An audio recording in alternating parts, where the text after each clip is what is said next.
तो हरे कृष्णा, एक समय हो गया, चालू करेंगे। हरे कृष्णा, सभी भक्तों का स्वागत है आज के इस भगवत गीता सेशन में। सबसे पहले हम एज यूजुअल मंगलाचरण करेंगे। ओम अज्ञानतिमिरान्धस्य ज्ञानाञ्जनशलाकया तस्मै श्री गुरवे श्रीचैतन्यमनोभीष्टं स्थापितं येन भूतले स्वयं रूपकदा मह्यं ददाति स्वपदान्तिकम्।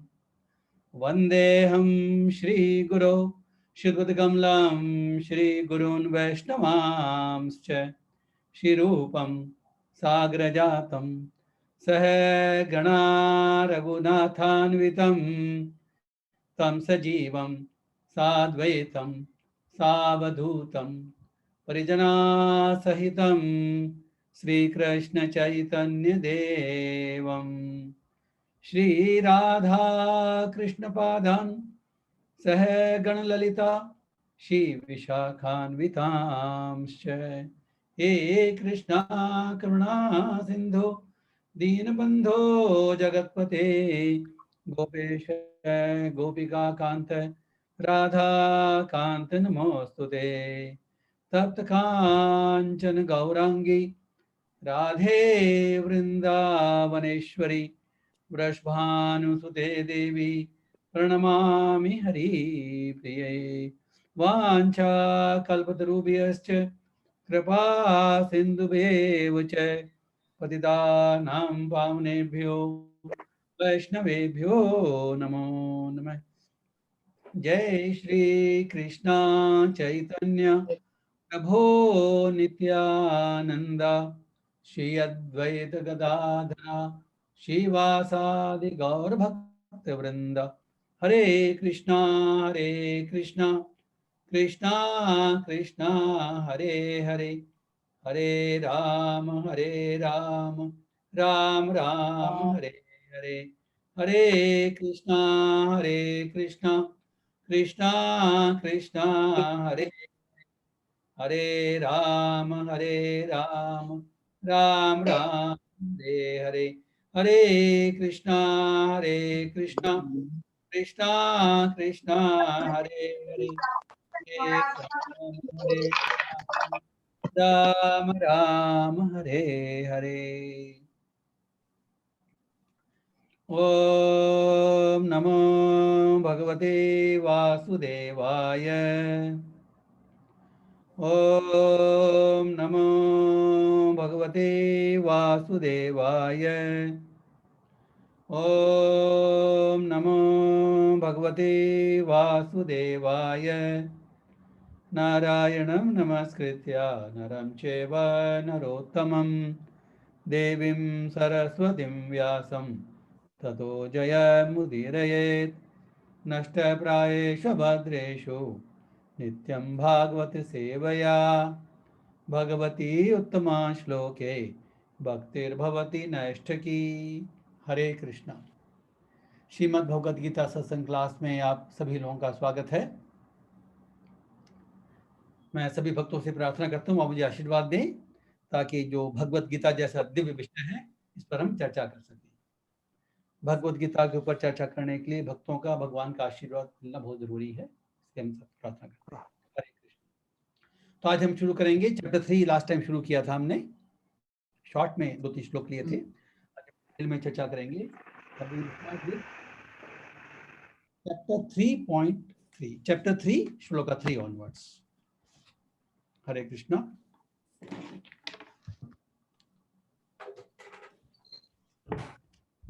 देखिए जो चैप्टर 3 का जो शुरुआत है, वी नो दैट कि भगवान ने, इसका बैकग्राउंड देख लेते हैं। भगवान ने चैप्टर 2 में गीता का सार दिया है और इस ज्ञान को मुख्यतः 2 भागों में समझाया है।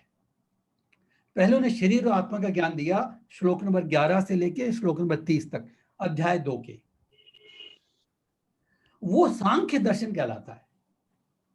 सांख्य दर्शन से क्या आगे इसका प्रोसेस होता है चर्चा करेंगे, बट इसको सांख्य दर्शन। फिर भगवान ने कहा कि जो ज्ञान मैंने तुमको भी दिया है वो सांख्य कहलाता है, अब उसी को तुम बुद्धि योग से सुनो।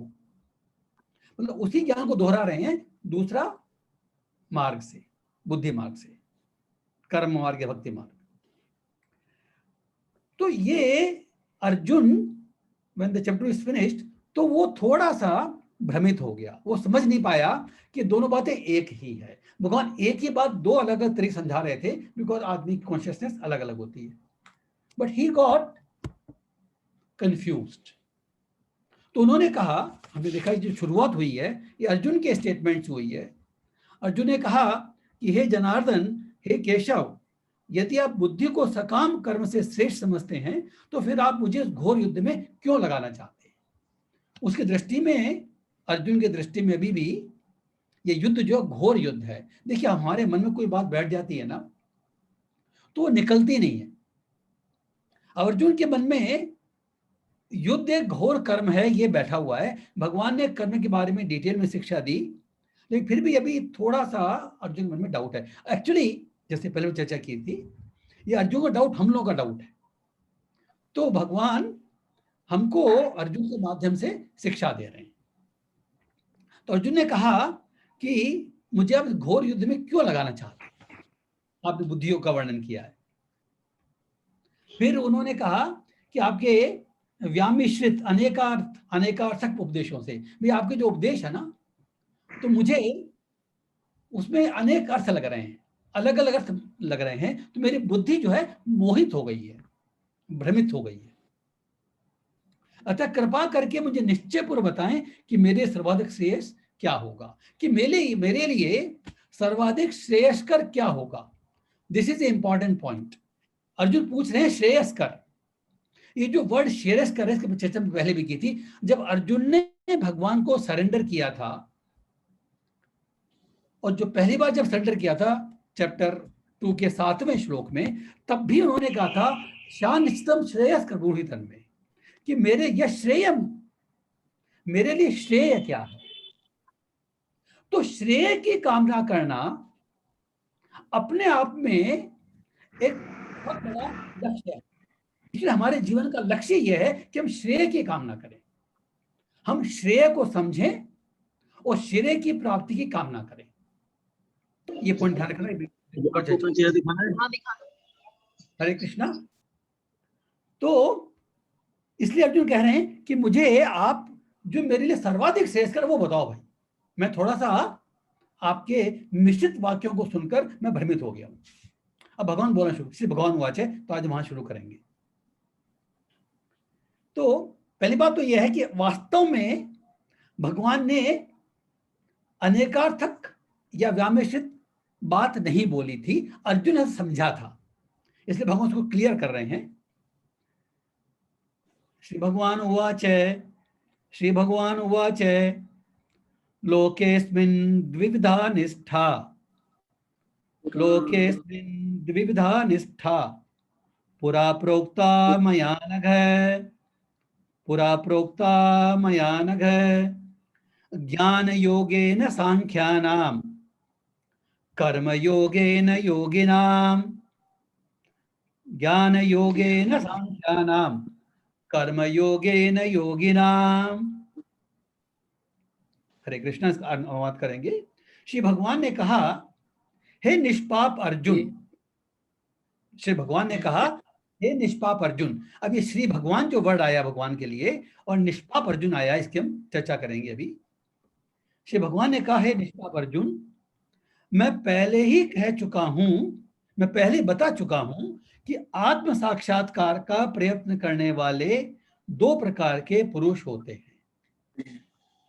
कि जो व्यक्ति आत्म साक्षात्कार करना चाहते हैं, आत्म साक्षात्कार ये श्रेय की प्राप्ति, आत्म साक्षात्कार के लिए कोशिश करना मीन्स श्रेयस की प्राप्ति की कामना करना। तो जो व्यक्ति आत्म साक्षात्कार का प्रयत्न करते हैं, ऐसे व्यक्ति दो प्रकार के होते हैं, मीन्स उनकी निष्ठा दो प्रकार की होती है।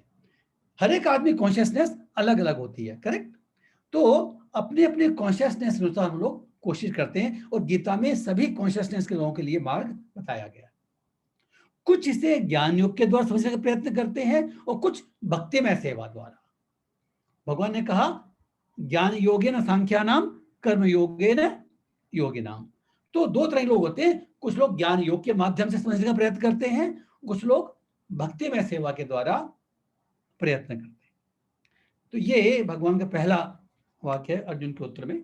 अब इसमें हम थोड़ा डिटेल में चर्चा करेंगे। निष्पाप अर्जुन, पहले जो वर्ड है, ओके, पहले आया श्री भगवान वाच है। श्री भगवान वर्ड जो शब्द है उसका मतलब क्या है, किस किस व्यक्ति के लिए हम श्री भगवान वर्ड यूज कर सकते हैं। श्रीमद् भगवद गीता में जहां भी भगवान कृष्ण ने कहा है और उवाच शब्द आया है भगवान के लिए, तो हमेशा है भगवान उवाच है, श्री भगवान उवाच है। तो श्री भगवान, भग इज कॉल्ड ऐश्वर्य, और भगवान मीन्स जिनके पास ये ऐश्वर्य हैं। तो हमारे ऋषि मुनियों ने, आचार्यों ने सब पूरे दुनिया का मंथन करके निष्कर्ष निकाला है कि इस दुनिया में 6 तरह के ऐश्वर्य हैं। धन, वो हमको मालूम है, बल, शक्ति, ज्ञान और वैराग्य। वैराग्य भी ऐश्वर्य है, वैराग्य होने में मामूली बात नहीं है। यश और सौंदर्य, सुंदरता, the beauty, fame, renunciation, knowledge, strength, धन, वेल्थ, ये 6 तरह के ऐश्वर्य कहे जाते हैं जो संसार में हैं। तो जो भगवान कौन हो सकता है? भगवान मीन्स, सी भगवान का एक और पर्यायवाची शब्द आता है असमोर्ध्वम। हमने पहले भी जिक्र किया होगा इसका। असमोर्ध्वम का मतलब यह है असम ऊर्ध्वम।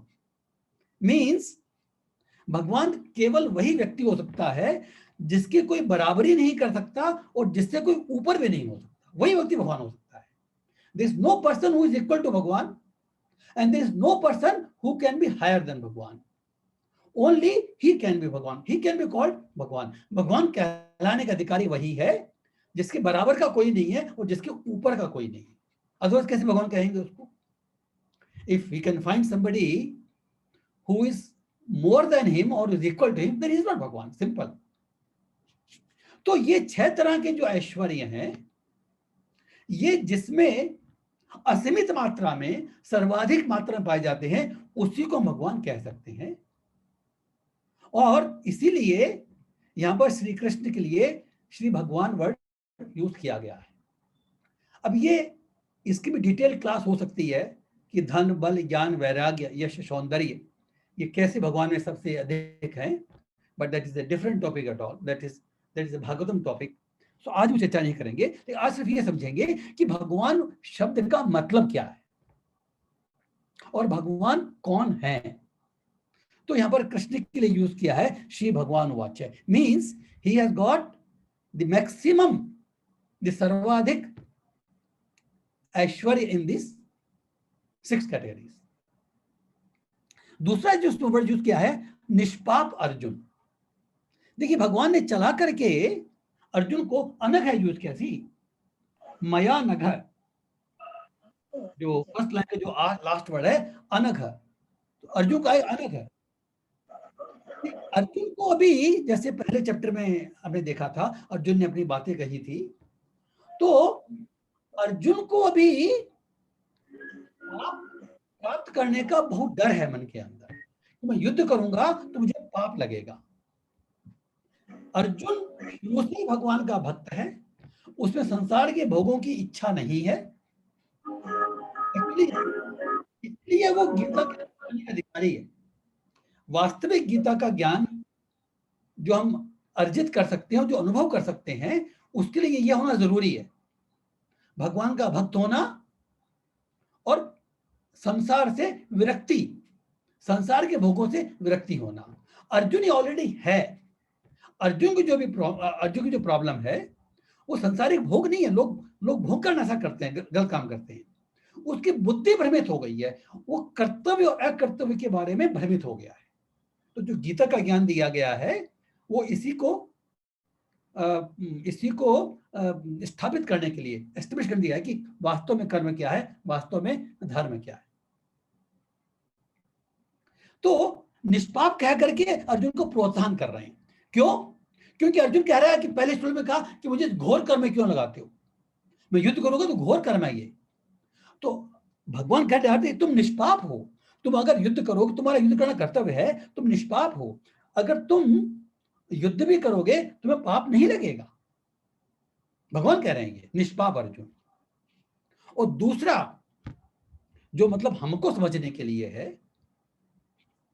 देखिए वैसे तो अगर हम अपने वर्ण और आश्रम के अनुसार, अपनी स्थिति के अनुसार अगर हम कर्म नहीं करते हैं तो कर्म के विमुख होने से भी पाप लगता है, वो नेक्स्ट श्लोक में देखेंगे, इसे चर्चा नहीं करेंगे अभी।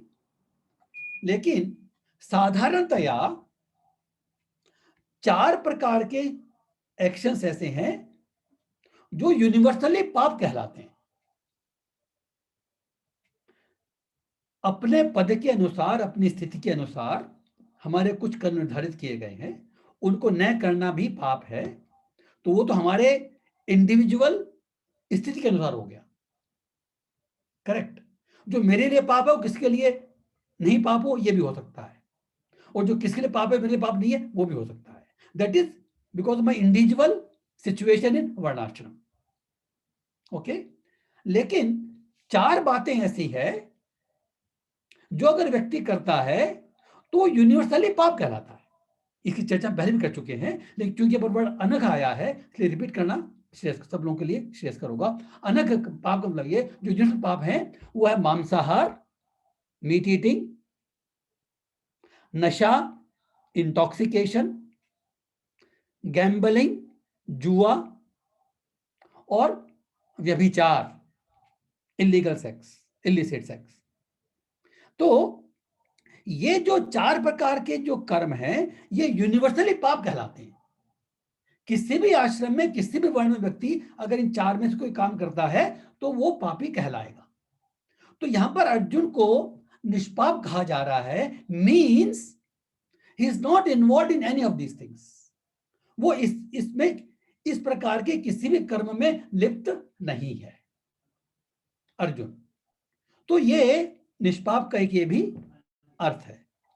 और एक बहुत इंपॉर्टेंट पॉइंट ये है, इसके अतिरिक्त अगर कोई व्यक्ति अपने श्रेय की कामना करता है तो वो भी निष्पाप हो जाता है।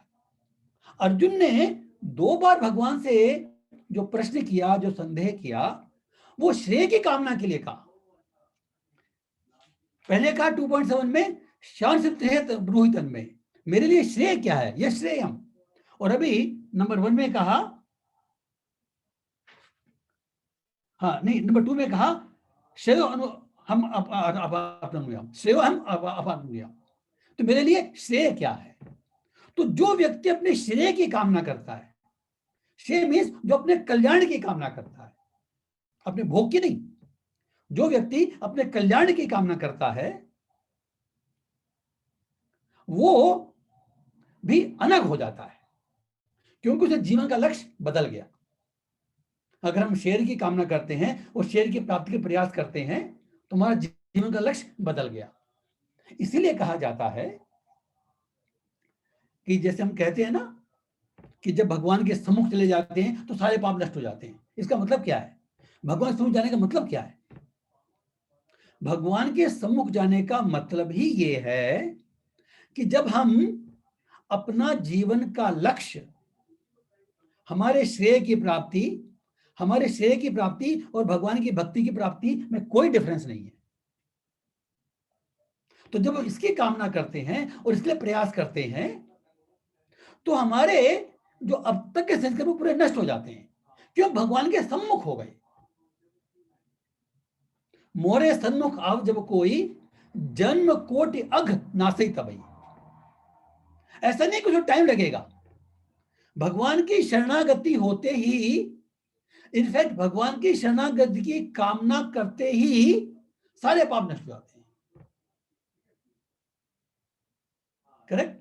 तो इसलिए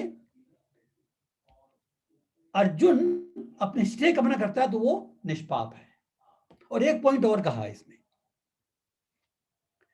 श्रीमद् भागवतम में एक श्लोक आता है, स्कंद 10.1.16, कैंटो 10 चैप्टर 1 टेक्स्ट 16, उसमें श्लोक आता है, उसका मतलब यह है कि कृष्ण कथा के संबंध में किया गया प्रश्न, कोई भी हम क्वेश्चन करते हैं ना, कोई भी प्रश्न करते हैं हम कृष्ण कथा के संबंध में, वो प्रश्न जो प्रश्न करता है उसके लिए, जो वक्ता है उसके लिए, और जो श्रोता है उनको, सभी को पवित्र कर देता है। तो भगवान की कथा में, गीता भागवतम की कथा के सत्संग में अगर हम कोई प्रश्न करते हैं तो वो भी कृष्ण से संबंधित है, भगवान से संबंधित है, करेक्ट। तो इस प्रश्न के कारण भी प्रश्न करने वाला, बोलने वाला और सुनने वाले सारे पवित्र हो जाते हैं, सारे निष्पाप हो जाते हैं।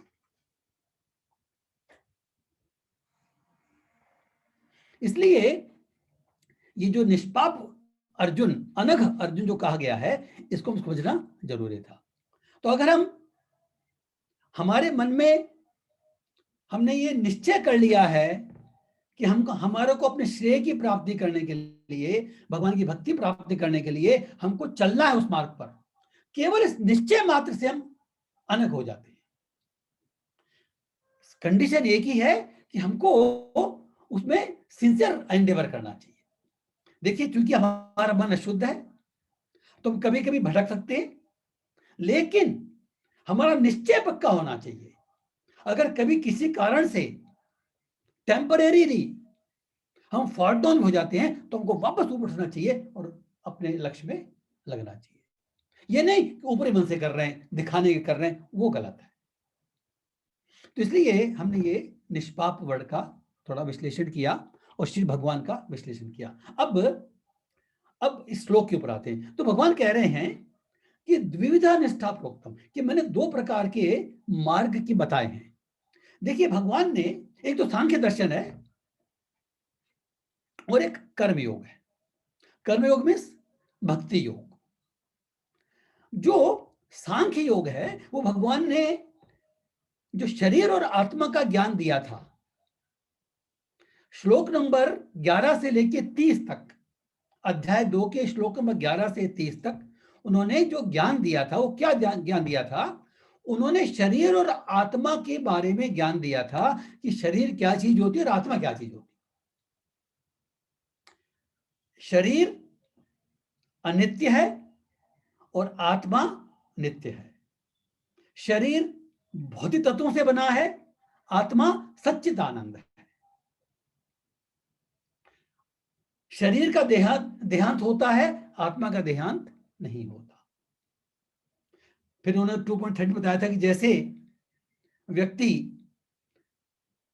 उसकी बाल्यावस्था, युवावस्था, प्रौढ़ावस्था, वृद्धावस्था में प्रविष्ट होता है, वैसे ही वो मृत्यु के बाद दूसरे देह की प्राप्ति करता है। It is a stage.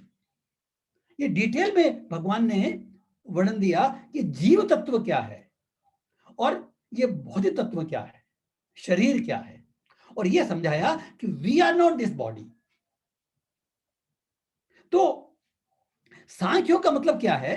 देखिए, जो प्रकृति जो है ना, ये 24 तत्वों से मिलकर बनी है प्रकृति। जीव नहीं, उसमें जीव नहीं आता। इसमें पृथ्वी, जल, अग्नि, वायु, आकाश, ये 5 ग्रॉस एलिमेंट्स हैं। मन, बुद्धि, अहंकार, ये 3 जो हैं ये सटल एलिमेंट्स हैं, सूक्ष्म एलिमेंट्स हैं। 8 हो गए। 5 ज्ञानेंद्रियां और 5 कर्मेंद्रियां। 5 ज्ञानेंद्रियां, 5 कर्मेंद्रियां हमको मालूम है, और 5 इंद्रियों के विषय, जैसे आंख का हमारे ज्ञानेंद्रिय का देखना, कान का सुनना, ये विषय हो गए। 15 और 8 23, करेक्ट। और एक प्रधान, इन सबकी मिश्रित अवस्था, वो शुरू होती है, हम चर्चा करेंगे श्रीमद् भागवतम में।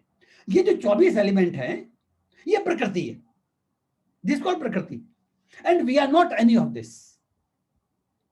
तो सांख्य दर्शन में क्या होता है कि संख्या एनालिटिकल स्टडी, वैश्लेषिक अध्ययन आता है कि ये प्रकृति क्या है और जीव क्या है। एंड जैसे मैं वो नहीं हूं। देखिए आपने वर्ड सुना होगा शास्त्रों में, नेति नेति नेति, कई पंडित बोलते हैं नेति न इति, मैं ये नहीं हूं। मैं इसे सांख्य दर्शन के आधार पर व्यक्ति जो मनोवैज्ञानिक कल्पना करता है, अपने मन में ज्ञान योग के माध्यम से जाता है, वो ये सोचता है सांख्य दर्शन से कि ये जड़ है, ये प्रकृति है, ये मैं नहीं हूं, ये जड़ है, ये प्रकृति है, ये मैं नहीं हूं। सारे विषय, सारे वस्तुएं वो त्याग देता है। तो सांख्य दर्शन से जो ज्ञान प्राप्त होता है, पहले जो स्टेज बताई जाती है, सांख्य दर्शन की अच्छी तरह एनालिसिस करने से क्या होता है, हमको ज्ञान मिलता है। वो ज्ञान क्या है? वो ज्ञान केवल इतना है कि मैं शरीर नहीं हूं, आत्मा, केवल इतना है बस, दैट इज ज्ञान। अगर ये ज्ञान मिल जाता है किसी को, देखिए हमने सुना है, बोला है, लेकिन हमने प्राप्त नहीं किया है। ज्ञान मिलने का मतलब यह है कि हमने इस ज्ञान के आधार पे हमारा जो आचरण है वो इस ज्ञान के आधार पर होगा। किसी भी प्रकार से भौतिक वस्तु के प्रति, शरीर के प्रति आसक्ति नहीं रहेगी। वो नहीं आई है स्टेज, अभी चर्चा करेंगे भी इसके बारे में। लेकिन वास्तव में जो ज्ञान है, वास्तव में अगर ज्ञान है तो क्या होगा, उससे वैराग्य उत्पन्न होगा। सांख्य से ज्ञान आया, ज्ञान से वैराग्य आया। क्यों आया वैराग्य? भाई जब मैं वो हो ही नहीं, जब मैं, मेरी जो स्थिति जो है, मेरी जो एग्जिस्टेंस है, वो इनमें से कोई भी एलिमेंट नहीं है, why should I hanker after that? मैं उसको क्यों चाहूं, मेरी आसक्ति क्यों हो उसमें? ये सब आदमी अपने ज्ञान के बल पर कर रहा है। इसमें भगवान का सहारा नहीं लिया, इससे तो डिफिकल्ट मार्ग है ये, इट इज वेरी डिफिकल्ट। लेकिन तरीका यह है कि सांख्य दर्शन से हमने प्रकृति का विश्लेषण किया और जीव जो चेतन तत्व है उसका विश्लेषण किया, और यह निष्कर्ष निकाला कि जितने भी प्रकृति के एलिमेंट है वो मैं नहीं हूं। इससे क्या हुआ? दिस कॉल्ड ज्ञान न इति। तो क्या हुआ? तत्वमसि। तत्वमसि भी एक महावाक्य कहते हैं, जो ब्राह्मण का जो ज्ञान मार्ग पे चलते हैं उनके 3 महावाक्य हैं। न इति, तत्वम असि, अहम ब्रह्मास्मि। तीन महावाक्य उनके। जो ज्ञानी कहते हैं अपने आप को, और जो बोलते हैं कि मेडिटेशन करते हैं, वो इन 3 मंत्रों पे करते हैं। वो न इति, तत्वमसि, अहम ब्रह्मास्मि। मैं ब्रह्म हूं, मैं तत्व हूं, तत्वमसि। जो तू तत्व है वही मैं हूं, कि भगवान भी मेटीरियल नहीं है, तो हम कहते हैं कि मैं भी मेटीरियल नहीं हूं, तत्वमसि। न इति, अहम ब्रह्मास्मि। अहम ब्रह्मास्मि मींस मैं ब्रह्म हूं। ये बात सही है, क्योंकि हम क्वालिटेटिवली, गुणात्मक रूप से भगवान के समान ही हैं, क्योंकि भगवान के अंश हैं। जीव सनातन काल से भगवान का अंश है। ममेवांशो जीवलोके जीवभूत सनातन है, ये कई बार कोट किया है हम लोगों ने। तो हम भगवान के अंश हैं, तो अगर हम किसी के अंश हैं तो नेचुरली हमारे में उसी के गुण हैं, we can not be different. तो गुणात्मक रूप से, क्वालिटेटिवली हम भगवान के समान ही हैं, लेकिन हम भगवान नहीं है। ये डिटेल में हम देखेंगे इसमें, लेकिन भगवान नहीं है, क्योंकि हमने देखा है कि मात्रा के रूप में, क्वांटिटेटिवली वी आर अणु, भगवान इज विभु। हम एक अणु के समान है और भगवान विभु मीन्स महान है। एक छोटी सी चीज को माया कवर कर सकती है, वी आर कवर्ड बाय माया। हम अज्ञान के अंधकार में हैं, अभी माया में हैं। तो एक छोटी सी चीज को माया कवर करती है, लेकिन महान चीज को माया कवर नहीं कर सकती, इसलिए वो महान है। तो हम भगवान हैं क्वालिटेटिवली, भगवान के समान है क्वालिटेटिवली, भगवान नहीं है। This is the real knowledge. और रियल नॉलेज और क्या है, इसका नेक्स्ट पार्ट क्या है? क्योंकि हम अंश हैं, भगवान अंशी हैं, इसलिए अंश को अंश की सेवा करना है, इसका लॉजिकल, नेचुरल, कॉन्स्टिट्यूशनल पोजीशन है। जीवेर स्वरूप नित्य कृष्णदास, ये दास का जब वर्ड सुनते हैं ना हम, तो हमको बड़ा हीन लगता है इस भौतिक जीवन में, लेकिन इस वर्ड का जो महात्म्य जो है वो हमको भी समझ नहीं सकते। It's a very very very very high level position, we can not aspire that. it's a quite elevated position, we don't know about it। हमको दास वर्ड सुनते हैं तो हमको पता नहीं, हम ऐसी ही व्यवस्था नहीं चाहिए मुझे, इट्स नॉट लाइक दैट। हमारी जो, अगर हम भगवान दास नहीं है ना तो हम इंद्रियों के दास हैं, दिस इज द प्रॉब्लम। अगर हम भगवान के दास नहीं बनने की हमारी कामना है तो हम अपनी इंद्रियों के दास हैं, और इंद्रिया मीन्स ये भौतिक संसार, ये माया। तो या तो हम माया दास कहलाएंगे या फिर भगवान के दास कहलाएंगे। अब चॉइस अपनी अपनी है, इट्स आवर चॉइस। हम माया के दास बनना चाहते हैं या भगवान के दास बनना चाहते हैं। हम किसी की चीज के स्वामी नहीं है, we can not be owner of anything, we are not the owners. तो ये जो भगवान का दास जो स्थिति जो है, जो माया का दास नहीं है वही भगवान का दास हो सकता है। तो बहुत ऊंची स्थिति है, ये छोटी स्थिति नहीं है। वो दास वर्ड हमको लगता है कि भाई पता नहीं हमको आगे करना चाहिए कि नहीं करना चाहिए, इट्स नॉट लाइक दैट।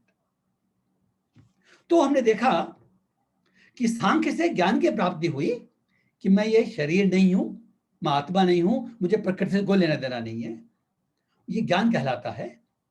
इस ज्ञान भगवान का ज्ञान नहीं आया अभी, क्योंकि ये भी ज्ञान एक जो आध्यात्मिक ज्ञान का पहली स्टेज है।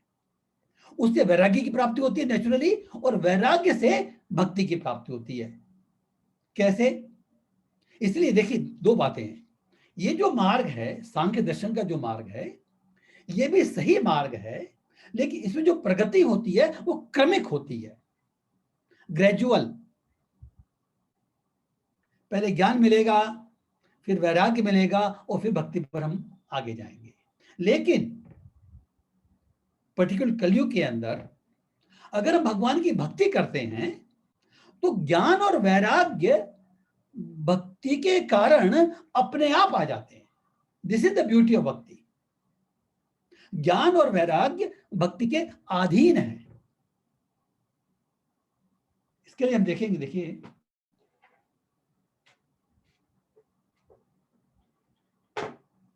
क्योंकि ऐसा है, इसलिए श्रीमद् भागवतम में जो श्रेय की बात पूछी ना अर्जुन ने, उसको बड़ा सुंदर ढंग से बताई है। अर्जुन पूछ रहा है कि मेरे लिए श्रेय क्या है। एक्चुअली श्रीमद् भागवतम भी जो उत्तर है ना, वो इसी प्रश्न का उत्तर है। वहां पर शौनक ऋषि इकट्ठे हुए थे, 88,000 शौनक ऋषि थे। उन्होंने सूत गोस्वामी से पूछा कि हमारे लिए श्रेय क्या है, सबके लिए श्रेय क्या है। जो ऋषि लोग हैं ना, वो सबके कल्याण कामना करते हैं, वो केवल खुद के श्रेय कामना करें। उनका प्रश्न था कि कोई ऐसी चीज बताओ जो सबके लिए श्रेयस हो। इस दुनिया में जो नॉर्मल चीजें होती है ना, वो किसी के लिए अच्छी होंगी तो किसी के लिए बुरी होंगी। ऐसी कोई चीज नहीं होगी जो सबके लिए श्रेय होगी। तो उनका प्रश्न था मुनियों का कि भाई कोई ऐसी वस्तु बताओ जो सबके लिए श्रेयस्कारी हो। तो उसको उत्तर देते हैं ये Shrimad Bhagavatam canto 1 chapter 2 text 6 और 7 देखेंगे हम।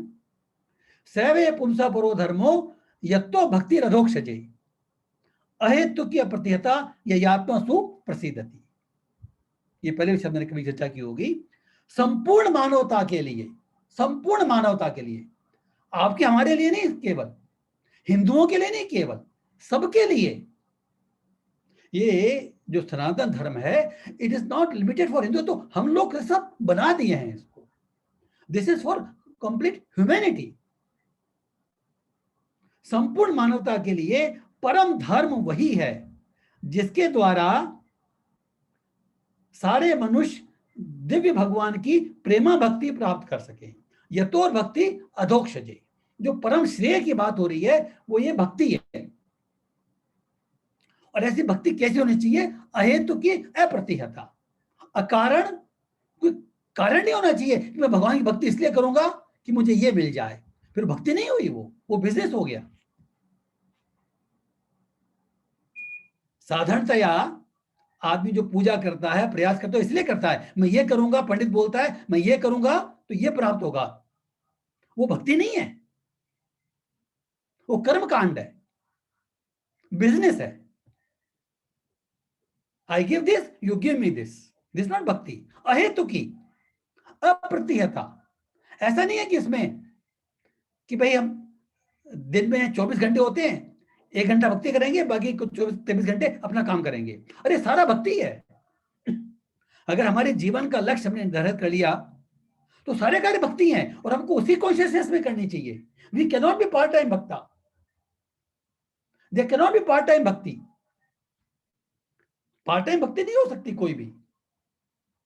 इधर वी आर भक्ता और वी आर नॉट भक्ता।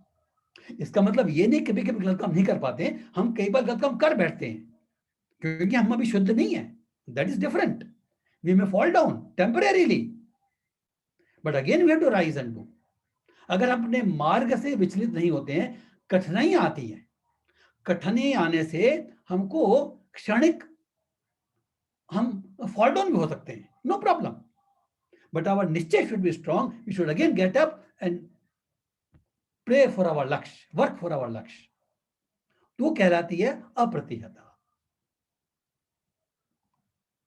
तो नेक्स्ट श्लोक में कहा गया है, वासुदेवे भगवती भक्ति योग प्रयोजित है, जनियत्याशु वैराग्यम ज्ञानम यद अहेतुकम। देखिए इसका अर्थ देखते हैं। भगवान श्री कृष्ण की भक्ति करने से मनुष्य तुरंत ही अहेतुक ज्ञान और संसार से वैराग्य प्राप्त कर लेता है।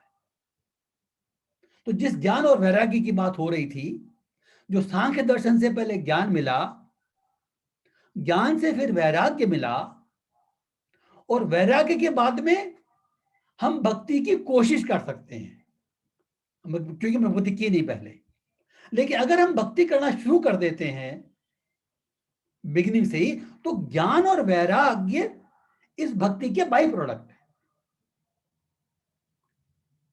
नॉलेज एंड रिनंसिएशन, ज्ञान और वैराग्य भक्ति के बाई प्रोडक्ट हैं। तो अगर हम भगवान की भक्ति में लग जाते हैं तो ज्ञान और वैराग्य अपने आप डेवलप हो जाएंगे, हमको अलग से प्रयास नहीं करना पड़ेगा।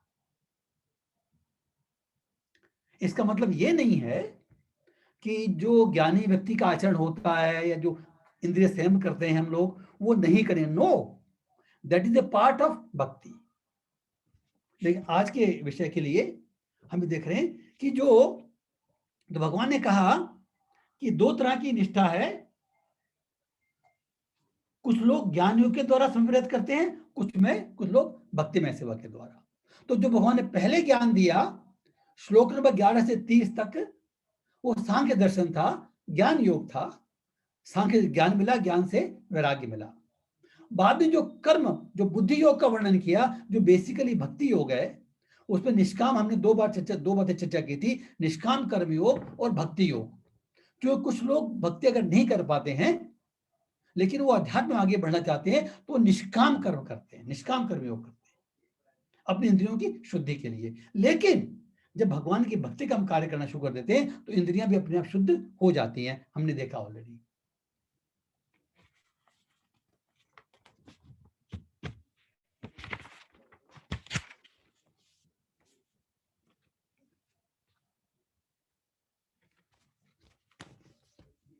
देखिए, इसलिए भगवान ने इनफैक्ट 2.61 में कह दिया था, युक्त आसीत मत पर है, इसकी डिटेल चेक की थी हम, कि मेरे परायण हो। इसमें इंद्रिय सेवी की बात कर रही थी, अपने सेंस को कंट्रोल करने की बात चल रही थी। तो भगवान ने कहा कि तुम मेरे परायण हो, मेरी भक्ति में अगर भक्ति कार्य करना शुरू करेंगे, तुम्हारी इंद्रियां भी अपने आप संयमित हो जाएगी। तो कर्म योग जिसकी बात हम चेक कर रहे हैं अभी, भक्ति योग जिस बात कर रहे हैं, उसमें जो बेसिक जो कॉन्सेप्ट है वो क्या है? वो श्रीमद् भगवत गीता का 5.29 हम देखेंगे। हाँ, जब हम कहते हैं कि हम भक्ति करने की कोशिश कर रहे हैं, हमारा कर्म, हम जो कर्म कर रहे हैं वो भगवान की भक्ति में करें, उसका बेसिक जो बैकग्राउंड क्या है वो है ये भगवत गीता का श्लोक है 5.29, चैप्टर 5, टेक्स्ट 29। भोक्तारम यज्ञ तपसाम सर्वलोक महेश्वरम सुहृदम सर्वभूतानाम ज्ञात्वा माम शांतिम रिच्छति। मीन्स मुझे, भगवान कह रहे हैं मुझे समस्त यज्ञों और तपस्याओं का परम भोक्ता, भगवान परम भोक्ता है, हम भोक्ता नहीं है। ये कॉन्शियसनेस भक्ति के लिए जरूरी है। इसीलिए हम कोई भी कार्य अपने खुद की प्रसन्नता के लिए नहीं करते हैं, भगवान की प्रसन्नता के लिए करते हैं। जब हमारे घर में अपन हम लोग जब भोग बनाते हैं तो भगवान को अर्पण करते हैं, करेक्ट। और भगवान को अर्पण किया हुआ जो भोग है, जो प्रसाद हो जाता है, उसको हम ग्रहण करते हैं। तो कॉन्शियसनेस ये रहनी चाहिए कि हम भगवान की इंद्रियों को तुष्ट कर रहे हैं, भगवान को प्रसन्न कर रहे हैं। भोक्तारम जितने भी जैसे तपस्या मीन्स क्या, ऑस्टेरिटीज मीन्स क्या, नॉट टू गो इन जंगल और वहां एक पंप खड़े, तो वो बात नहीं चेक कर रहे हैं हम।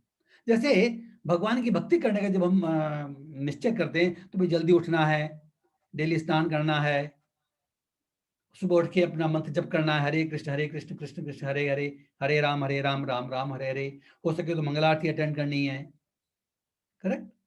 और अपना ध्यान इधर उधर नहीं जाने देना है, नो प्रजल्पा। तो इस तरह का जो ऑस्टेरिटीज हैं ये क्यों करते हैं? Ultimately why we are doing it? Because we want to please lord, भगवान की प्रसन्नता के लिए कार्य करते हैं। तो ये भक्त की एक स्वाभाविक कॉन्शियसनेस होगी। भोक्तारम यज्ञ तपसाम सर्वलोक महेश्वरम, वो सबके मालिक हैं। इससे क्या, इस कॉन्शियसनेस से हमको क्या बेनिफिट मिलता है? जब भगवान सबके मालिक है तो मैं किसका मालिक नहीं हूं। अभी हम छोटे छोटे ईश्वर बनने की कोशिश करते हैं। पिता जो है वो घर का ईश्वर बन जाता है, लीडर जो है वो देश का ईश्वर बन जाता है, छोटे छोटे ईश्वर बन जाते हैं। हम कंट्रोल करना चाहते हैं, हमको अपने पद के अनुसार कार्य करना पड़ेगा, पिता के अनुसार, लीडर के अनुसार जो कार्य है वो करना पड़ेगा। लेकिन हमारे मन की कॉन्शियसनेस ये होनी चाहिए कि मैं एक सेवक हूं, मुझे जो पद मिला है, मुझे जो स्थिति मिली है, उस स्थिति में मैं जो कार्य कर रहा हूं वो मेरा कर्तव्य है। और अल्टीमेटली इस कर्तव्य का जो मुख्य जो लक्ष्य है वो भगवान को प्रसन्न करना है। और भगवान प्रसन्न होते हैं, क्योंकि ये जो शास्त्रों में जो नियम बताए गए हैं और जो हमको कहे जाते हैं आचार्यों के माध्यम से, ये भगवान की आज्ञा है, भगवान की शिक्षा है, भगवत गीता। तो अगर भगवान की आज्ञा का पालन करते हैं तो स्वभावतः भगवान खुश होंगे। अलग से कुछ करने की कोशिश नहीं, जरूरत नहीं हमको। अगर पिता की आज्ञा का पालन पुत्र करता है तो स्वभावतः पिता खुश होता है। इसी तरह पुत्र किसी चीज की प्राप्ति की इच्छा करता है भगवान, और पिता पूरी पूरी करते हैं तो पुत्र खुश होता है अपने आप। तो सर्वलोक महेश्वरम, जब हमारे मन में एक कॉन्शियसनेस होगी कि भगवान सबके परम मालिक हैं, तो हमें जो मालिक बनने की जो प्रवृत्ति जो है वो खत्म हो जाएगी। उसका क्या फायदा है भाई? अभी हम क्या करते हैं, अपने आप को जनरल मैनेजर मान लेते हैं, परिवार का, राष्ट्र का, समाज का। तो कोई प्रॉब्लम आती है तो वी फील आवरसेल्व्स रिस्पांसिबल। अरे भाई हमारा कार्य, जो हम भगवान नहीं है, we are not general manager of this world. हमारा कार्य केवल इतना है कि जिस पद पर, जिस स्थिति पर हम अभी बैठे हैं उसके अनुसार हम कार्य करें। उसके बाद में जो मिलता है वो हमारी रेस्पॉन्सिबिलिटी नहीं है। हमारी रेस्पॉन्सिबिलिटी आएगी जब हम अपनी जिम्मेदारी के अनुसार कार्य नहीं करें, या जिम्मेदारी के साथ जो कार्य बनता है वो उससे उल्टा कार्य करें। तो इसमें जो अर्जुन की जिम्मेदारी है वो युद्ध करना है।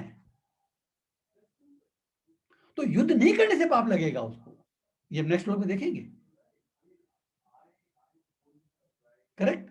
तो अगर हमारी कॉन्शियसनेस बिल्कुल ऐसी है, और नेक्स्ट क्या बात है, सुहृदम सर्वभूतानां, और भगवान सबके हितैषी हैं, सर्वभूतानाम, सबके हितैषी हैं, चाहे वो सुर हो चाहे असुर हो।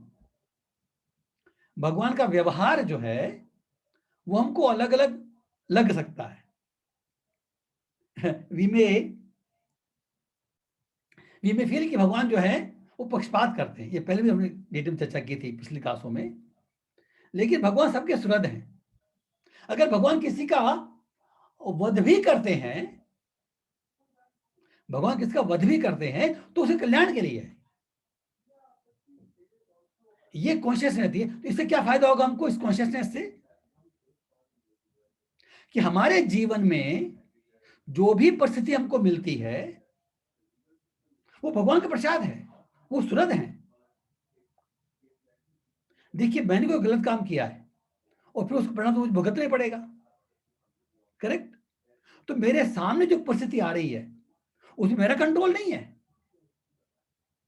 तो मेरे सामने जो परिस्थिति अपने आप आ रही है वो आती अपने खुद के कर्मों के अनुसार आती है, खुद के भाग्य के अनुसार आती है, वो बात अलग है। लेकिन वो हम कह सकते हैं कि मेरी दी हुई नहीं, भगवान की दी हुई है, वो भगवान के नियमों के अनुसार मुझे मिली हुई है, ऐसा कह सकते हैं। उस पर अभी इस समय हमारा कंट्रोल नहीं है, जो कर्म हम कर चुके उसमें कोई कंट्रोल नहीं है। आगे क्या कर रहे हैं उसमें हमारा कंट्रोल है, वो हमको देखना है। लेकिन जो हम कर चुके, जो प्रारब्ध बन चुका और उसके अनुसार जो हमको स्थिति मिल रही है, कोई कंट्रोल नहीं है, वो भगवान का प्रसाद समझना चाहिए। तो अगर हमारे मन में ये है कि भगवान हमारे हितैषी हैं, तो जो परिस्थिति मिल रही है चाहे वो हमारे फेवरेबल हो या अनफेवरेबल हो, दोनों ही दशाओं के अंदर हम उससे विचलित नहीं होंगे, क्योंकि हमको ही अपने मन के हमारे बैक में रहेगा कि भाई जो कुछ भगवान कर रहा है उसमें मेरी भलाई ही है, क्योंकि जो भगवान हमको प्रसिद्ध है उसमें भलाई ही हो सकती है। हम अपने अज्ञान से, अपने मोह से, हमारे भ्रम से, अपने विफिजिकलनेस से हम गलती कर बैठे हैं, वो हमारी प्रॉब्लम है। क्योंकि मनुष्य जीवन में ये रिस्पॉन्सिबिलिटी है, ये जो रिस्पॉन्सिबिलिटी है ना चूज करने की, चॉइस ऑफ एक्शन, ये केवल मनुष्य जीवन में है। इसलिए कहा जाता है कि ये बड़ा रिस्पॉन्सिबल है, ये बड़ा अवसर है, स्वर्णिम अवसर है मनुष्य जीवन। इसमें फ्रीडम भी है चूज करने की और रिस्पॉन्सिबिलिटी भी है। हम इसको यूज भी कर सकते हैं और मिसयूज भी कर सकते हैं, ये हमारे ऊपर डिपेंड करता है। तो अगर हम भोक्तारम, ये प्रथम भगवान परम भोक्ता है, सर्वलोक भैशरम सबके मालिक हैं, सुहृदम सर्वभूतानाम सबके हितैषी हैं, अगर ये जान जाएंगे वास्तव में तो क्या होगा, ज्ञात्वा माम शांतिम रिच्छति, अगर हम जान जाएंगे तो हमको परम शांति प्राप्त होगी। परम शांति कब प्राप्त होती है, जब हमारी जो मन के जितने भी मोह संशय वो नष्ट हो जाते हैं। और मोह संशय के कारण क्या होता है, हम इस संसार में आसक्त बने रहते हैं। अदरवाइज हम भगवान की भक्ति में अनवरत अहेतु की अप्रतिहता भगवान की भक्ति में लग सकते हैं।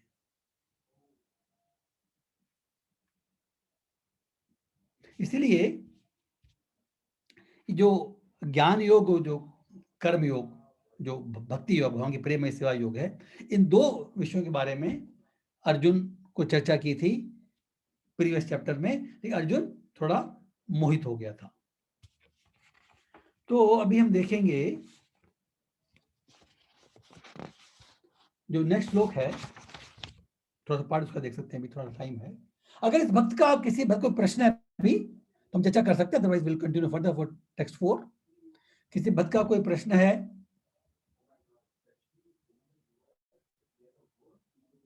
किसी का भी कोई प्रश्न तो हम बात कर सकते हैं, otherwise will proceed further.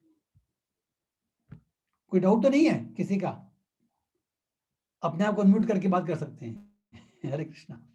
Okay,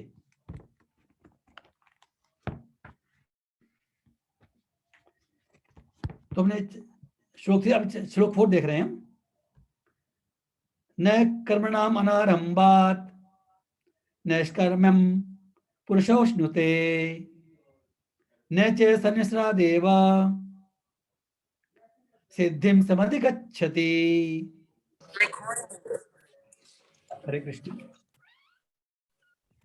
न कर्मणामनारंभ नैष्कर्म्यं पुरुषोऽश्नुते न च सन्न्यासात् एव सिद्धिं समधिगच्छति।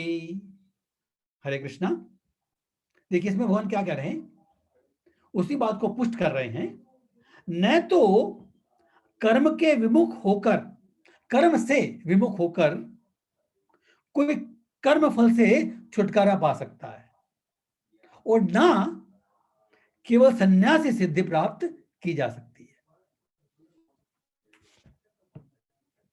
भगवान फर्दर समझा रहे हैं कि कर्म से विमुख होकर कोई कर्म फल से छुटकारा नहीं पा सकता। ये क्यों कह रहे हैं भी? अर्जुन अपने कर्म से विमुख होना चाहता था, किसी भौतिक आसक्ति कारण नहीं, लेकिन अपने कर्तव्य के प्रति भ्रमित होने के कारण। तो भगवान दोबारा कह रहे हैं कि कर्म के विमुख होने से कर्म फल से मुक्ति नहीं मिल सकती। अर्जुन क्यों चाह रहा था युद्ध नहीं करना? मुझे पाप लगेगा, तो सोचा था कि मैं युद्ध नहीं करूंगा तो मुझे पाप नहीं लगेगा। तो भगवान क्लियर कर रहे हैं कि भाई कर्म को त्यागने से ऐसे नहीं तुम कर्म फल में मुक्त हो जाओगे, बल्कि तुमको पाप लगेगा। अगर अपना कर्म त्याग करते हो तो तुमको पाप लगेगा। और ये भगवान ने स्पष्ट शब्दों में कहा है 2.33 में, हम देखते हैं।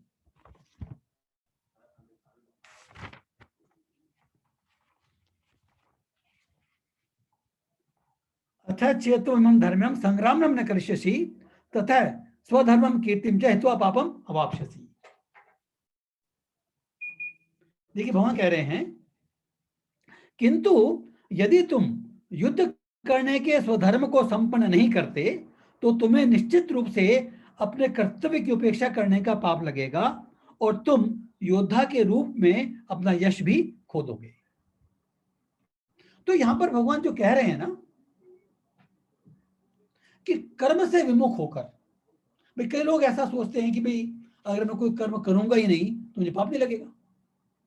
लेकिन यहां पर यह बात समझने की है कि कर्म के विमुख होने से ही केवल हम कर्मफल से छुटकारा नहीं प्राप्त कर सकते। ये कर्म क्या चीज है? तो जैसा कि हमने कई बार पहले चर्चा कर चुके हैं इस विषय में, दोबारा समझ लेते हैं कि कर्म से विमुख नहीं होना है, इसका मतलब क्या है हमको अपने अपने हिसाब से। हमारे देखिए दो तरह के कर्म होते हैं जो मुख्य हम कह सकते हैं। एक तो हमारा जो पद है, जो स्थिति है, जो हमारी खुद की पोजीशन है, मतलब पोजीशन मतलब क्या है? हम पिता हैं, पुत्र हैं, पत्नी हैं, माँ है, बेटा है, किसी बड़े समाज के हैं। वी आर हैविंग सम पद। अगर ऑफिस में है, हम जज हैं, वकील हैं, डॉक्टर हैं, इंजीनियर हैं, तो वी आर हैविंग सम पद, सम स्थिति। तो कुछ कर्म तो ऐसे होते हैं जो पद के अनुसार होते हैं और जो हमको संपन्न करने पड़ते हैं और जो करने चाहिए। हमारे जो जिस कर्म की बात हो रही है अभी हमारे संदर्भ में क्या है कि हम सबका जो इंडिविजुअल स्थिति है उस स्थिति के अनुसार कुछ कर्म होते हैं, उसको अगर हम त्यागते हैं तो पाप लगता है। ऐसा नहीं कि मैं कर्म नहीं करूं तो मुझे कर्म कैसे मिलेगा? नो, कर्म नहीं करना भी निष्क्रियता है और वो भी पाप है। जैसे जनरली 4 आश्रम होते हैं, 4 वर्ण होते हैं, ब्रह्मचर्य, गृहस्थ, वानप्रस्थ, संन्यास, ये 4 आश्रम है। ब्राह्मण, क्षत्रिय, वैश्य, शूद्र, ये 4 आश्रम है। देखिए बार बार इसको दोहराना पड़ता है मुझे ताकि कंफ्यूजन नहीं हो। ये जो 4 आश्रम और 4 वर्ण बताए गए हैं, ये हमारे जन्म के आधार पर नहीं है, ये हमारे गुणों के और कर्मों के आधार पर है। तो हमको ये हर सोसाइटी में है। हमने इसको जाति रूप में क्या कह रहे हैं, हमने इसको एक निकृष्ट रूप दे दिया है इस वर्ण प्रथा को, इसलिए लोग इसको चिढ़ते हैं। इससे लोग they try to get away with this, but we can't get away. This arrangement is created by the Lord. ये हर सोसाइटी में है, चाहे वेस्टर्न हो, चाहे ईस्टर्न हो, चाहे नॉर्दर्न हो, चाहे सदर्न हो, हर सोसाइटी के 4 वर्ण एग्जिस्ट करते हैं। इसका मतलब क्या है, हर सोसाइटी के अंदर अलग अलग कैटेगरी के लोग होते हैं। Brahmin category means those who are more intelligent, those who can guide, and those who are not particularly interested towards. ब्राह्मण के भगवान ने क्वालिटी बताई है, अपरिग्रह, पवित्र,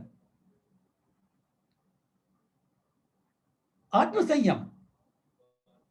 अगर ये क्वालिटी नहीं है तो ब्राह्मण नहीं कहला सकते।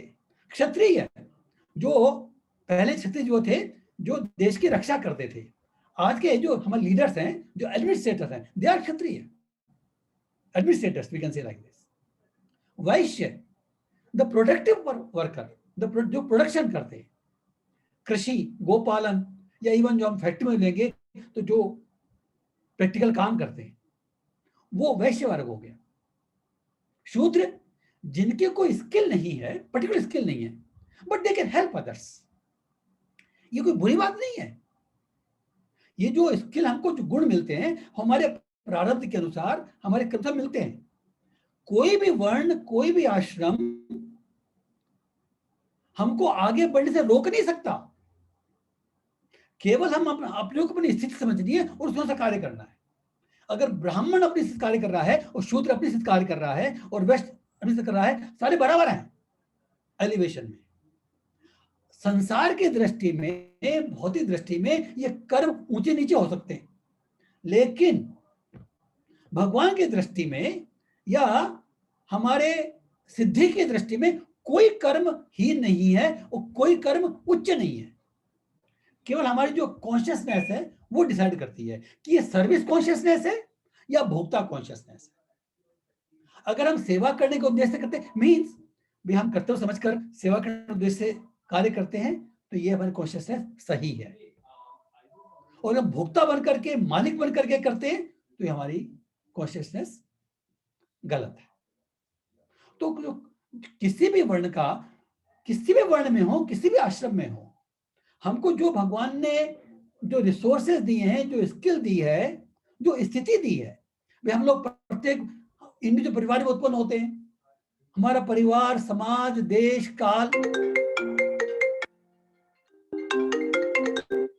Please answer. ओके, तो इसके अनुसार हमको मिला है, we don't have any control over it, correct. तो इसके अनुसार जो हमको कर्तव्य वो पूरा करना। इसके अतिरिक्त एक और कर्तव्य है जो सब आश्रमों के लिए, सब वर्णों के लिए है, हमारे परम श्रेय की प्राप्ति, जिसकी चर्चा हम कर चुके हैं। हमारे श्रेय की प्राप्ति में कोई वर्ण और कोई आश्रम रुकावट नहीं है कि मैं इसी अवर्ण कहूंगा, इसी आश्रम कहूंगा तब मैं कहता हूं। नो, हम किसी भी वर्ण में हो, किसी भी आश्रम में हो, हम अपने श्रेय के लिए कामना कर सकते हैं, अपने श्रेय की प्राप्ति की कोशिश कर सकते हैं। इसमें ये संसारिक बंधन नहीं है। ये संसारिक जो बंधन है वो केवल इस भौतिक संसार के लिए है। आध्यात्मिक जीवन प्रगति करने के लिए ये संसारिक बंधन नहीं है। तो हमको जो अपने श्रेय की प्राप्ति, जिस चर्चा हम कर रहे हैं, जो श्रेय की प्राप्ति है वो हम सबका कर्तव्य है। तो हमारे मुख्य तरह से दो कर्तव्य है, हम कह सकते हैं, टू टाइप्स ऑफ कर्तव्य। एक तो तुम्हारे पद के अनुसार, हमारी स्थिति के अनुसार जो हमको कर्म मिला है, कर्तव्य मिला है, वो हमको करना है। साथ में जो सबके लिए एप्लीकेबल है और कॉमन है सबके लिए, कि हमारा श्रेय क्या है, और श्रेय में चर्चा की ऑलरेडी। हमारा श्रेय क्या है? आज के इस कलयुग के अंदर भगवान की भक्ति की प्राप्ति करना, भगवान के प्रति प्रेम जो हमारे सबके हृदय में है ऑलरेडी, कहीं से बाजार से प्राप्त नहीं करना। वो भगवान के प्रति जो प्रेम है वो सुषुप्त अवस्था में है, हिडन है, सोया हुआ है, उसको जगाने का प्रयत्न करना, ये हमारे सबके लिए कॉमन कर्तव्य है। तो जब हम कहते हैं कि अगर हम कर्म से विमुख होते हैं तो हमको पाप लगता है, तो श्रेय से विमुख क्या पाप लगेगा? पाप ये लगेगा अगर हम अपने श्रेय कामना नहीं करेंगे तो हमको जो दूसरा जन्म मिलेगा वो भी हम इस मनुष्य जीवन की अवहेलना कर दी हमने। मनुष्य जीवन जो मिला है ये एक परम सौभाग्य है, ब्लेसिंग है। हमने इसको गंवा दिया,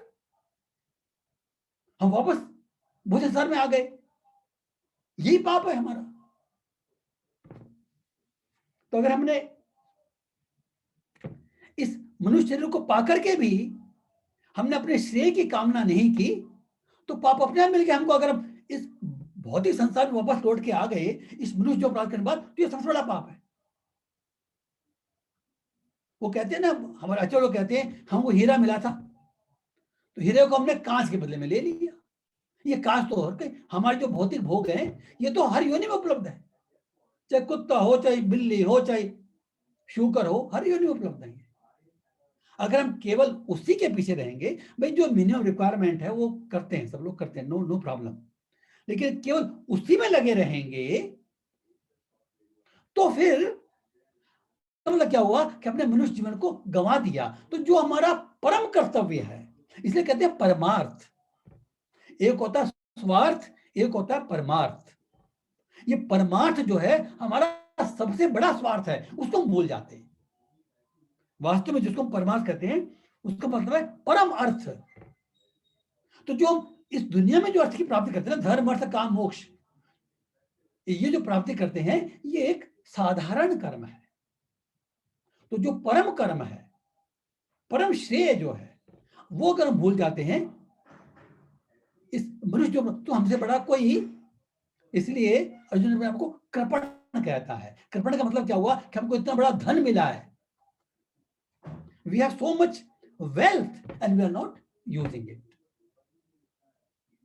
तो जो कर्म के विमुख होने से कर्म फल से छुटकारा नहीं मिलता, इसके दो मतलब हैं कि किसी कर्म को नहीं करने से हमको निष्क्रियता का पाप लगता है।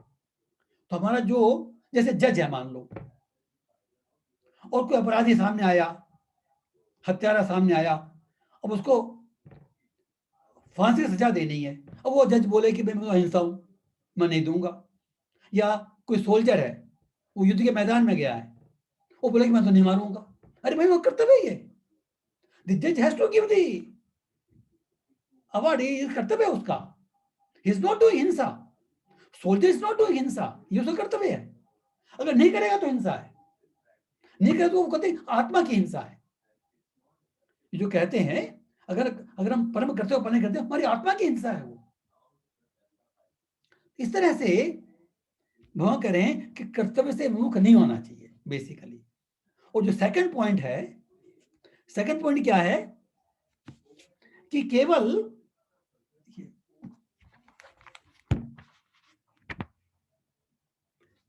और न केवल संन्यास सिद्धि प्राप्त की जा सकती है।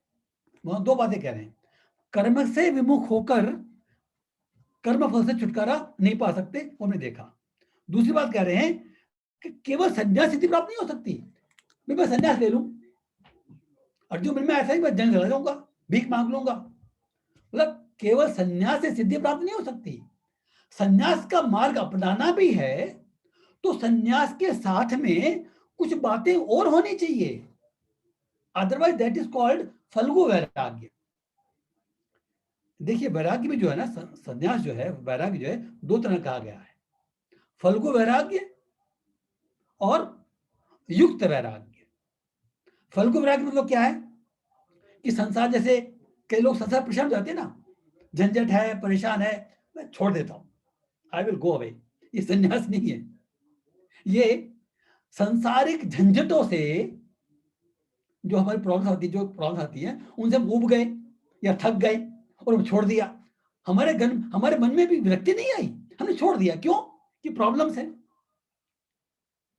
तो इस तरह का जो वैराग्य है ये फल्गु वैराग्य कहलाता है।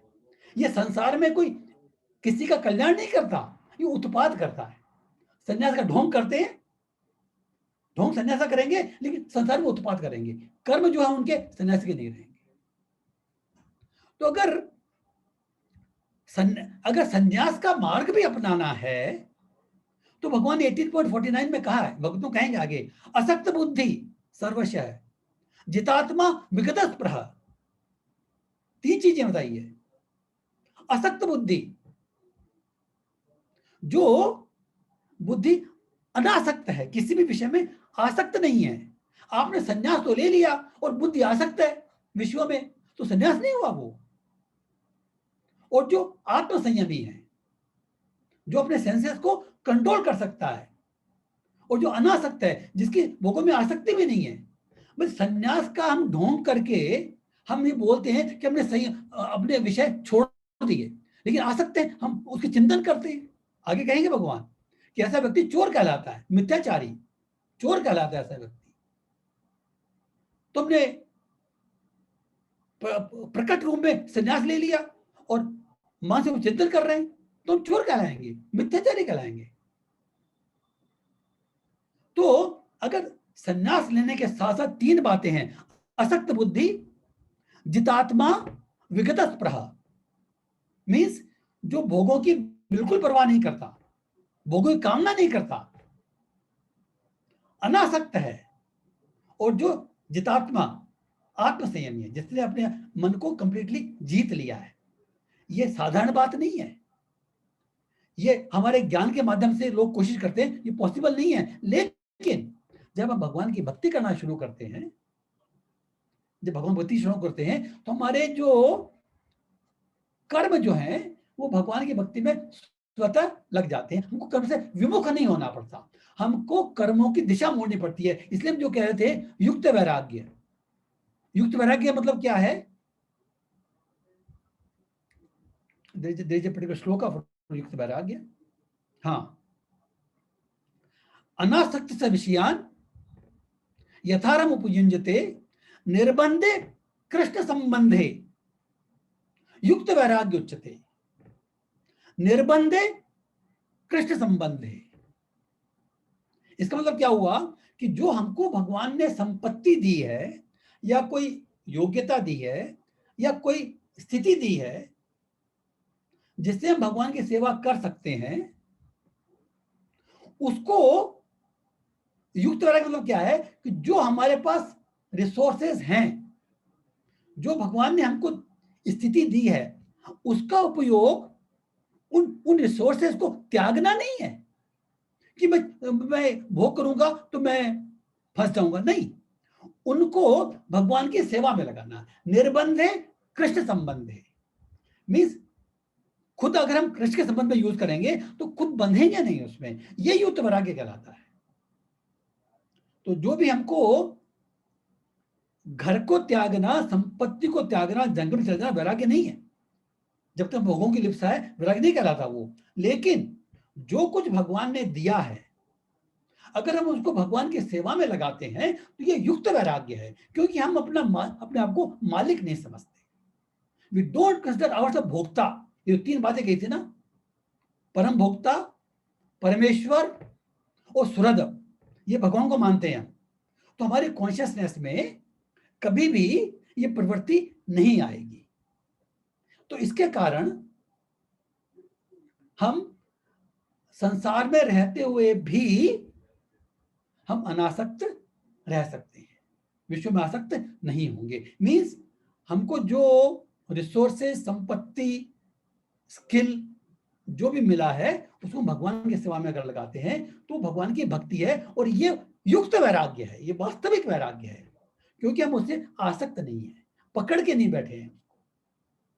तो इसलिए वो कहते हैं कि जैसे पर्टिकुलर इस्कॉन में कहा जाता है कि अगर आप भगवत गीता का अध्ययन कर रहे हैं तो आपकी ड्यूटी बनती है कि you inspire others also, you tell about it others also. It is not that वो प्रीच कर निकल पड़े, अरे भाई ये एक परम धन है, हमको थोड़ा सा अगर मिला है तो हम चाहते हैं कि बाकी लोग भी इसका आस्वादन करें, बाकी लोग भी लें। This is important actually. तो इस तरह से जो भगवान कह रहे हैं, जो देखा कि न तो कर्म से विमुख होकर के कर्म से छुटकारा पा सकते हैं, और नहीं केवल संन्यास सिद्धि प्राप्त हो सकती है। संन्यास भी अगर लेना है तो 3 चीजें होनी चाहिए। I think we conclude with this today. अगर किसी भक्त का कोई प्रश्न है, मोहित जी आप थोड़ा लेट आए थे, अगर आपको कोई डाउट है तो आप पूछ सकते हैं, आपको अपने आप को अनम्यूट करके पूछ सकते हैं। और इसका कोई भी भक्त है, पांडे जी, गिरधारी जी, आशीष, विशाखा, लखनवीर जी, अगर आपको कोई डाउट है, नीना जी, कोई भी डाउट है, प्रश्न है तो पूछ सकते हैं, अनम्यूट कर सकते हैं, आपको अनम्यूट करके पूछना पड़ेगा। प्रभु जी आप जो बोल रहे थे ना अभी, हरे कृष्णा प्रभु जी। हाँ, हरे कृष्ण, यस। प्रभु जी यस आप बोल रहे थे जैसे जज है उसको अपना काम करना चाहिए, सोल्जर है उसको अपना काम करना चाहिए, तो जैसे हम जैसे हाउसवाइफ्स हैं, घर में खाना बनाना, भगवान को थोड़ा आरती करना, थोड़ा नाम लेना, बस ये सब करते हैं, तो हम इस कर्म को अपने काम में किस तरह से लेके आए? नहीं, ये आपका परम कर्तव्य है। देखिए, अच्छा, कहने का मतलब क्या है, आपको कोई भी छोड़ना नहीं है, लेकिन इन सबको भगवत, जैसे मान लो आप खाना बनाते हैं, आपने कहा ना खाना बनाते हैं, तो खाना जब बनाते हैं वो इस तरह से बनाओ वहां को अर्पण कर सको और सबको प्रसाद खिलाओ, सबका शुद्धि हो रहा है, पूरे परिवार शुद्धि हो रहा है।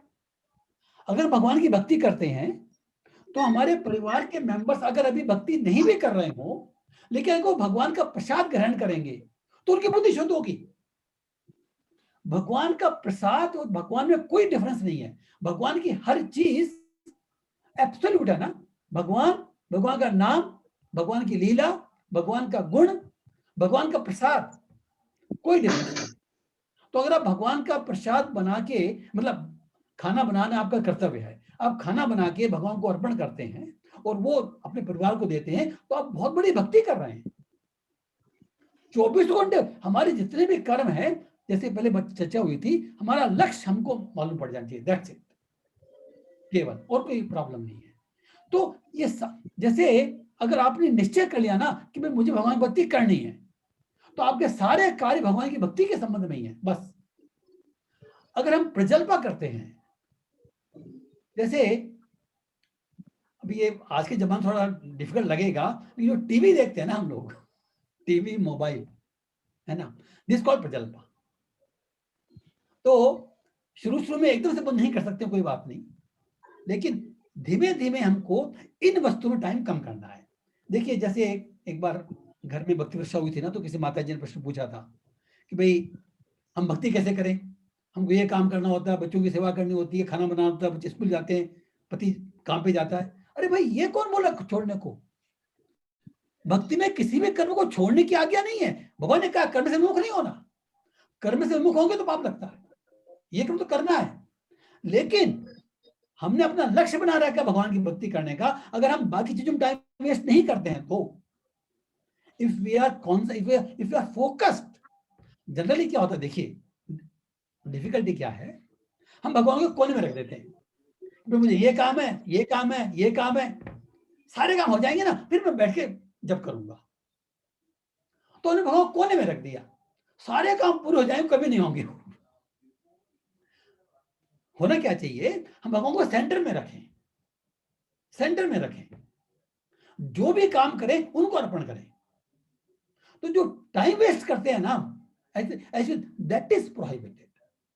किसी भी कर्म को त्यागने की तो चर्चा हो ही नहीं सकती। ये गीता का ये कॉन्सेप्ट ही नहीं है। इट वॉज अर्जुन, अर्जुन के मन में इच्छा थी कि मैं भाग जाऊं जंगल में और भीख मांग लूंगा, मैं युद्ध नहीं करूंगा। No, no, no, no alternative, that's not the way. इसलिए पहले कहा था ना कि झंझटों से भागना नहीं है। अरे भाई, हमारे मन की कौन, जैसे अगर आपको टाइम नहीं भी मिलता है तो मन को भगवान में लगाने में आपको किसकी आवश्यकता है?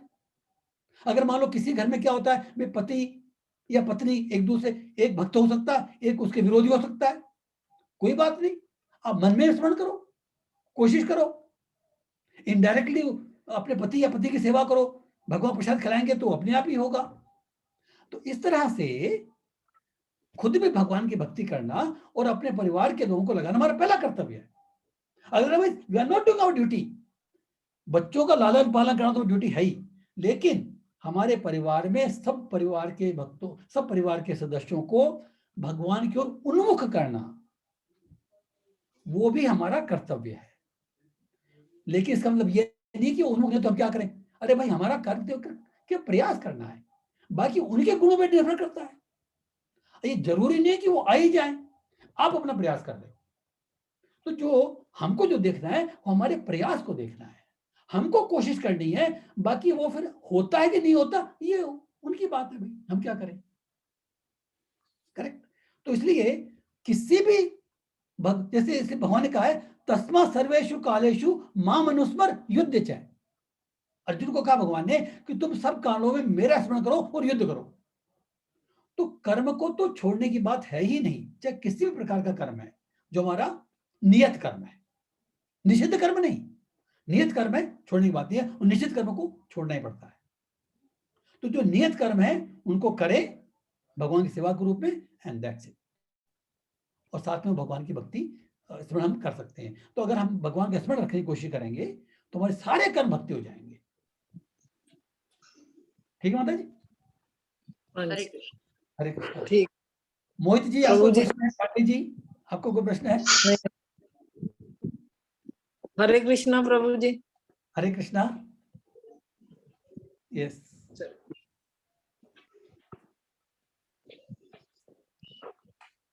ओके, हरे कृष्णा प्रभु जी। गुड लेक्चर प्रभु जी। Yes Pandey ji, yes Pandey ji. लखनवीर जी हरे कृष्णा। हरे कृष्णा। ये जो माला फेरते हैं सर, ये जरूरी है कि 108 ही पूरी हो?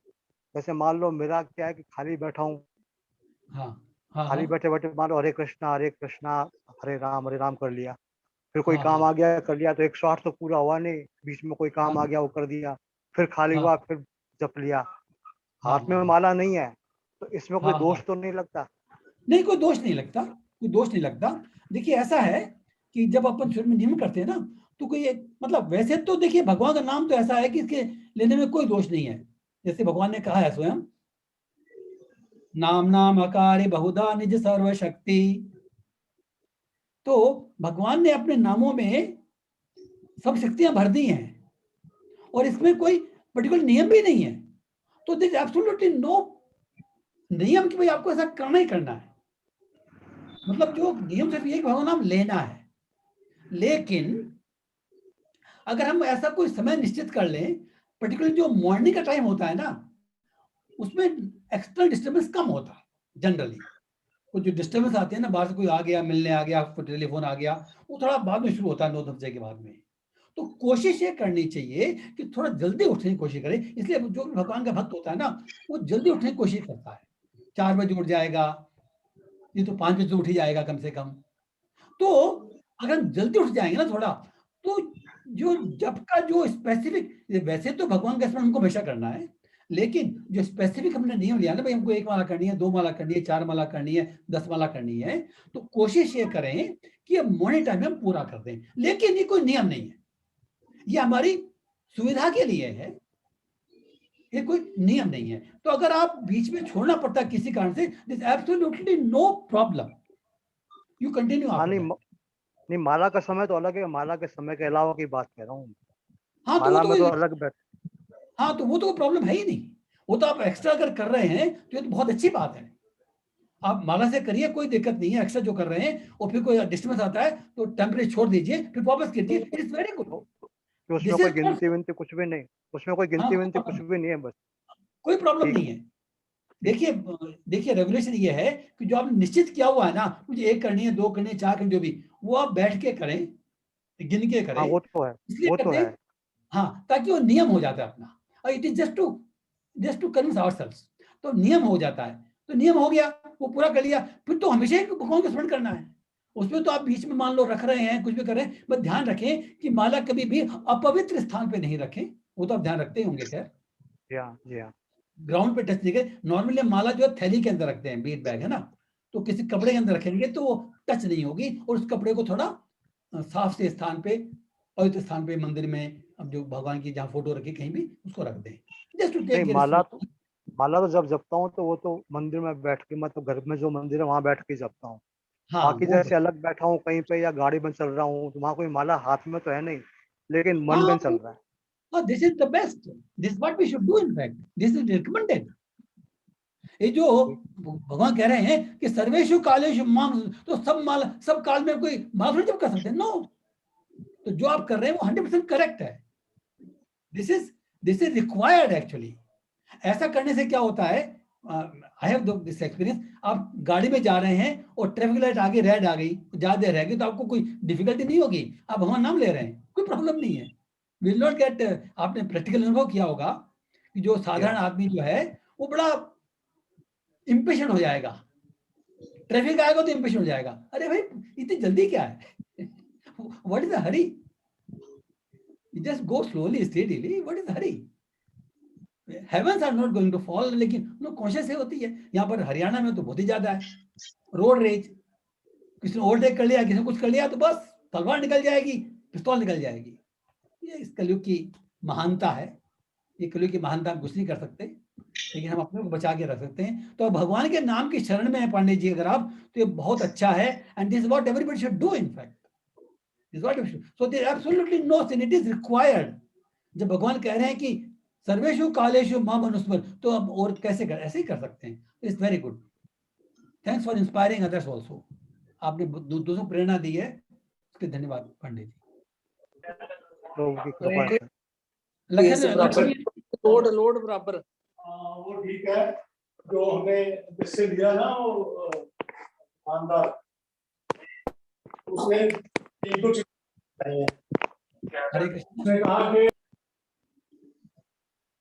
हरे कृष्णा। तो थैंक यू वेरी मच सब भक्तों के प्रश्न के लिए, थैंक यू वेरी मच। तो हरे कृष्ण कृष्ण कृष्ण हरे हरे, हरे राम राम राम हरे हरे। फिर नेक्स्ट वीक सैटरडे को 8 बजे से 7 को मिलेंगे। हरे कृष्ण, थैंक्स। हरे कृष्ण।